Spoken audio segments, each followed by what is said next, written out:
Estamos en la Puerta del Sol, el centro de la capital española. Aquí, hace más de un año, nació una nueva época en la historia de este país.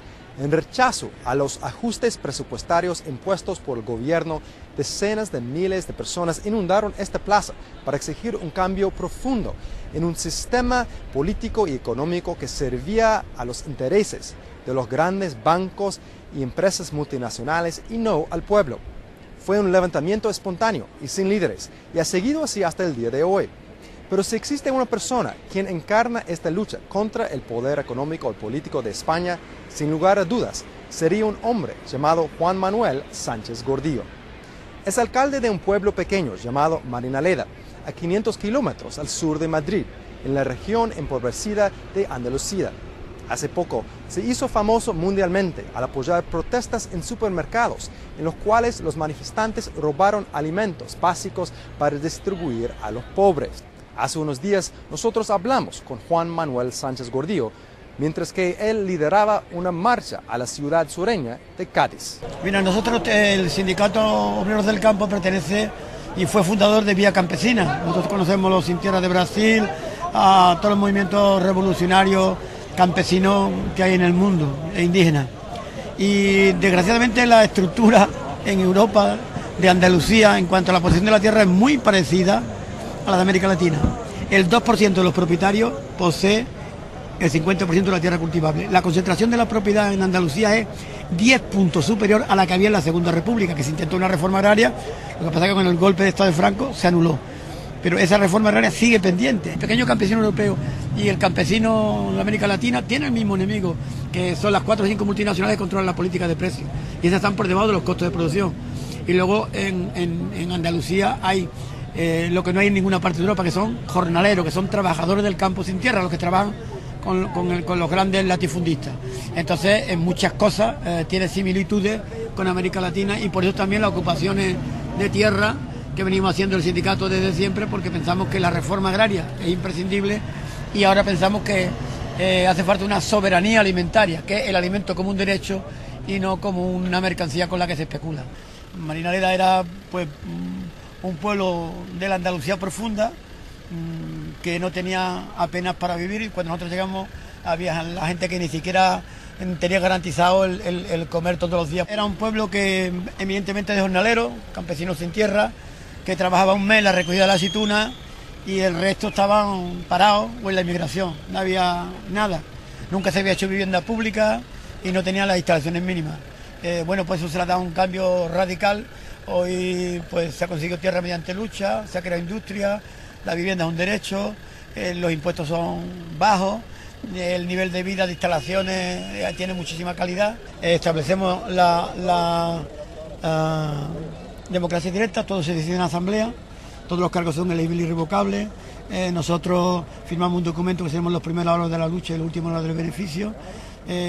Y bueno, pues esos son intentos de que los recursos se pongan al servicio de las personas, y por eso Marinaleda es un referente, yo creo que a nivel internacional, y por eso yo creo que ahora, aprovechando esta crisis, ya llevan mucho tiempo buscándonos cómo eliminarnos, pues yo creo que con esta crisis y ahora con lo que estamos haciendo mucho más, nos hemos convertido en un peligro, y entonces nos tememos y tenemos que reaccionar rápido, porque yo creo que van a intentar lo más pronto posible quitarnos del medio.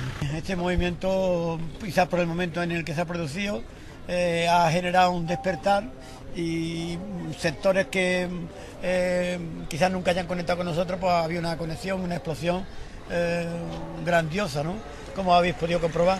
Y entonces a eso es lo que el poder le teme, mientras que hemos sido una cosa pequeñita, un sindicato serio, un sindicato comprometido, pero no ha pasado de los círculos quizás del mundo rural, aunque ahí éramos mayoritarios, pues la preocupa menos, pero cuando ya conectas con sectores cada vez más amplios de la sociedad y cuestionan la propiedad privada, pues entonces el poder está nerviosísimo. Yo creo que el poder económico y el poder político está nervioso, muy nervioso. Si luego estuviéramos en otra parte del mundo, seguramente nos habían pegado tiros ya.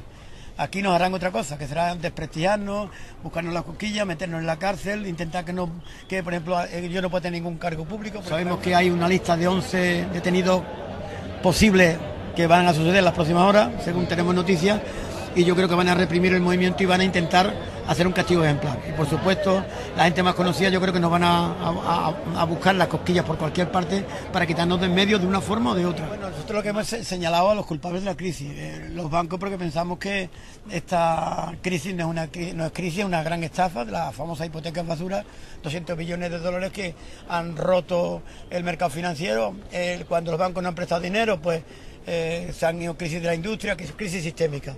Y ahora, siendo el origen una estafa, ahora en plena crisis se sigue estafando, porque los bancos españoles compran dinero al 0,75% y lo revenden al propio Estado al 7%, cosa que es una barbaridad.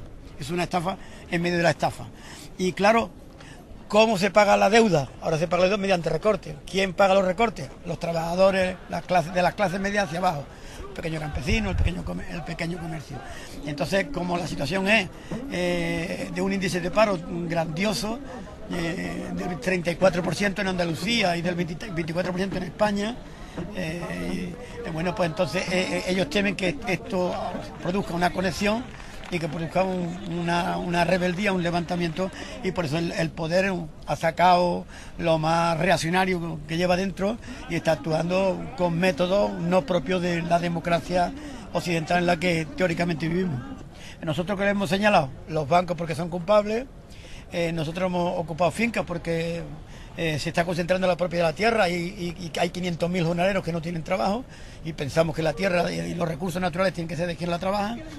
Hemos ocupado las grandes superficies porque las grandes superficies son culpables de la ruina del pequeño campesino, porque su política de precio la marcan ellos, un producto en origen en un producto en destino, desde que se lo pagan al campesino hasta que llega al consumidor hay un 704%. Y además porque se están tirando alimentos, ¿no? Mientras que la gente no tiene no tiene lo mínimo para vivir. Y luego el otro planteamiento que nosotros hemos es ocupar también edificios vacíos que son viviendas de los bancos, cuando hay miles de familias que no tienen vivienda. Entonces todo lo que hemos ido señalando con estas acciones fue un hecho de no violencia activa, de insumisión. Se cogieron unos carritos de la compra, entraron un grupo de compañeros con productos básicos, lentejas, habichuelas, aceite, y lo que se pretendía con eso no era, por supuesto, la sustracción, sino que los compañeros que fueron eran para dárselo a asociaciones sin ánimo de lucro para que se lo repartieran a familias necesitadas. Era decir, oye, que hay gente que ya no come y que se están tirando productos, se tiran toneladas de productos alimentarios todos los días en las grandes superficies. Entonces ha sido un toque de atención, pero claro, eso en un contexto donde la gente ya no tiene que comer, donde dice si mi hijo no come, yo hago lo que sea. Entonces ellos lo que temen es que pueda haber gente que cuando no tenga vaya al supermercado. Pero nosotros lo que hemos hecho es para llamar la atención, para que se reaccione desde el poder. Claro, el poder la única respuesta es la represión. Los jornaleros ante un sector marginal, que siempre han padecido mucha miseria, pero ahora desgraciadamente esa marginalidad está llegando hasta las clases medias, está llegando a mucha más gente. Entonces está llegando al autónomo, al pequeño comerciante que está cerrando porque las grandes superficies, otras cosas, lo están eliminando. Y entonces pues son muchos sectores, funcionarios, la propia policía le han recortado la paga, etcétera.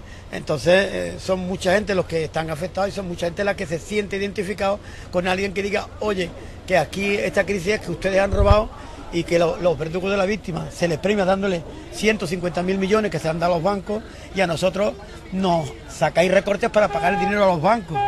Cuando una empresa pequeña tiene un problema, nadie la rescata. Cuando un banco funciona mal y debe miles de millones, se le rescata con dinero público. La solución a la crisis es fuera del capitalismo, es con otro modelo económico, con otro modelo de desarrollo, llámese socialismo o llámese una sociedad sin clase, o al menos donde los medios de producción y los recursos naturales estén al servicio de las personas y de los pueblos, y no del privilegio, egoísmo, muchas veces miserable, de una minoría ridícula, que es el capitalismo. Por tanto, yo creo que el capitalismo se tiene que superar, se puede y se debe superar, y Marginalidad es un intento pequeño de superar ese capitalismo. Y lo que queremos es que esa expresión se extienda por toda Andalucía y por el mundo, y que los revolucionarios nos conectemos internacionalmente, igual que la burguesía sí que se une tan perfectamente para aplastarnos y para imponer su dominio. Por tanto, a mí me parece que esa solidaridad práctica es imprescindible para que donde quiera que se intenta una utopía, se intenta un mundo nuevo, no la aplaste.